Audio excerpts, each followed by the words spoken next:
La bonne bouillie des frères Grimm. Il était une fois une pieuse et pauvre fille qui vivait seule avec sa mère. Elle n'avait plus rien à manger, et la fillette s'en alla dans la forêt, où elle fit la rencontre d'une vieille femme qui connaissait sa misère et qui lui fit cadeau d'un petit pot auquel il suffisait de dire « Petit pot, cuis !» pour qu'il vous cuise une excellente et douce bouillie de millet. Et quand on lui disait « Petit pot, cesse !» il s'arrêtait aussitôt de faire la bouillie.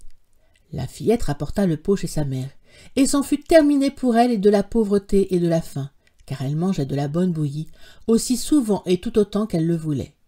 Une fois, la fille était sortie et la mère dit « Petit pot, cuis !» Alors il cuisina, et la mère mangea jusqu'à n'avoir plus faim.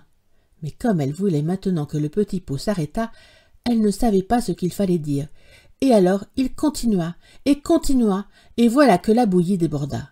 Et il continua, et la bouillie envahit la cuisine, la remplit, envahit la maison, puis la maison voisine, puis la rue, continuant toujours et continuant encore, comme si le monde entier devait se remplir de bouillie, que personne n'eût plus faim. Oui, mais alors commence la tragédie. La rue entière, les autres rues, tout était plein. Et quand il ne resta plus en tout et pour tout qu'une seule maison qui ne soit pas remplie, la fillette rentra à la maison et dit tout simplement « Petit pot, cesse !» Et il s'arrêta et ne répandit plus de bouillie. Mais celui qui voulait rentrer en ville, il lui fallait manger son chemin.